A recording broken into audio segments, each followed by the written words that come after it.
اللہ اللہ اللہ لا الہ الا ہو، اللہ اللہ اللہ لا الہ الا۔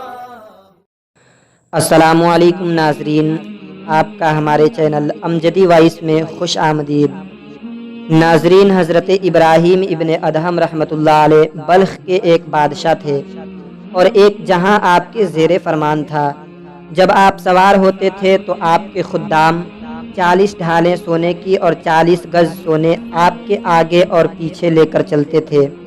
ایک رات آپ اپنے شاہی بستر پر سو رہے تھے تو آدھی رات کے وقت آپ کو چھت پر آہٹ معلوم ہوئی۔ آپ نے آواز دے کر پوچھا کہ چھت پر کون ہے؟ تو کسی نے جواب دیا کہ میرا اونٹ کھو گیا ہے، میں اپنا اونٹ تلاش کر رہا ہوں۔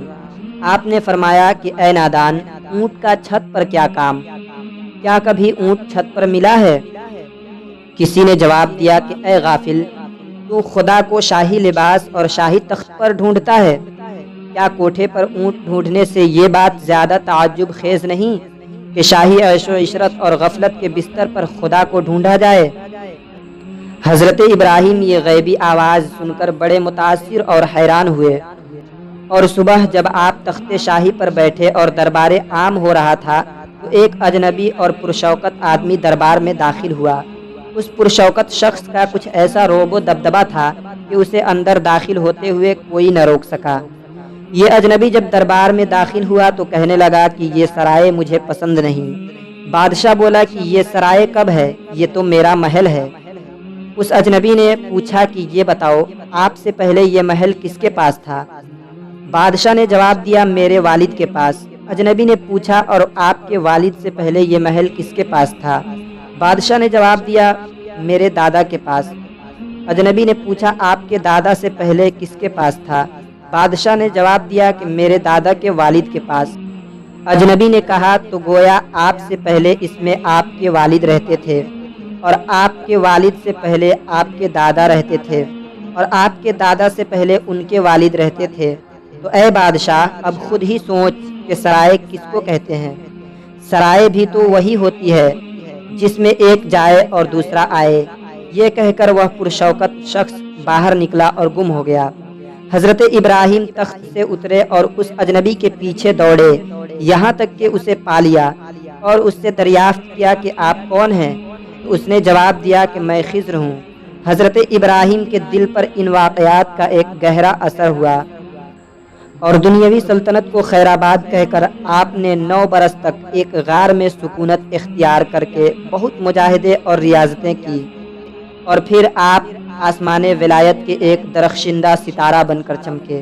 مولانا رومی علیہ الرحمہ نے آپ کا یہی واقعہ لکھ کر یہ بھی لکھا ہے کہ آپ ایک دن دریا کے کنارے بیٹھے اپنے ہاتھ سے اپنا پیرہن سی رہے تھے۔ وہاں ایک امیر آدمی کا گزر ہوا۔ اس امیر آدمی نے آپ کو جب اس حال میں دیکھا، آپ اپنے ہاتھ سے اپنا پیرہن سی رہے ہیں، تو دل میں کہنے لگا کہ انہوں نے سلطنت کو چھوڑ کر اس فقیری میں کیا حاصل کر لیا۔ حضرت ابراہیم اس کے اس خیال پر مطلع ہو گئے، اور آپ نے فوراً اپنے ہاتھ کی وہ سوئی دریا میں ڈال دی، اور پھر آواز بلند فرمایا کہ اے دریا کی مچھلیوں، میری سوئی مجھے واپس لا دو۔ امیر نے جب یہ واقعہ دیکھا تو متعجب ہوا اور سوچنے لگا، اتنے بڑے دریا میں اتنی چھوٹی سی سوئی بھلا واپس کیسے مل سکتی ہے؟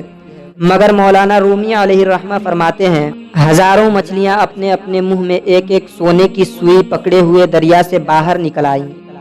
آپ نے فرمایا، مجھے یہ سوئیاں نہیں چاہیے، مجھے تو اپنی سوئی چاہیے۔ چنانچہ پھر ایک چھوٹی سی مچھلی اپنے منہ میں آپ کی سوئی پکڑے ہوئے لائی اور آپ کے آگے رکھ دی۔ اس امیر نے جب یہ کرامت دیکھ لی تو آپ نے اس امیر کی طرف توجہ فرما کر فرمایا کہ بتاؤ مجھے، وہ حکومت اچھی تھی یا یہ حکومت اچھی ہے؟ اس امیر آدمی نے جواب دیا کہ حضور، دنیاوی حکومت اس کے آگے کوئی حیثیت نہیں رکھتی، ایسی حکومت کا تو کوئی جواب ہی نہیں۔ ناظرین، اس واقعے سے معلوم ہوا کہ عیش و عشرت اور غفلت کی زندگی اختیار کر کے پھر خدا کو پا لینے کا خیال خام ہے، اور یہ بھی معلوم ہوا کہ اس سرائے فانی دنیا میں اپنے پاس جھونپڑی ہو یا عظیم الشان محل، نہ وہ ہمارے پاس ہمیشہ رہے گا اور نہ ہم اس میں ہمیشہ رہیں گے۔ ہم مسافروں کی طرح اس میں چند روز رہ کر چلے جائیں گے اور پھر اس میں کوئی دوسرا آ جائے گا، پھر وہ بھی اس میں چند روز رہے گا اور پھر کوئی تیسرا آ جائے گا۔ لہٰذا دنیا میں دل لگانا بہت بڑی نادانی ہے۔ اور یہ بھی معلوم ہوا کہ اللہ والے دل کے خیالات پر بھی مطلع ہو جاتے ہیں، پھر ان کا حکم تصوف دریاؤں اور در کی مخلوق پر بھی جاری ہوتا ہے۔ ناظرین، اس ویڈیو کو اپنے دوست و احباب کے ساتھ شیئر کیجیے اور ہمارا چینل سبسکرائب کیجیے۔ جزاک اللہ خیر۔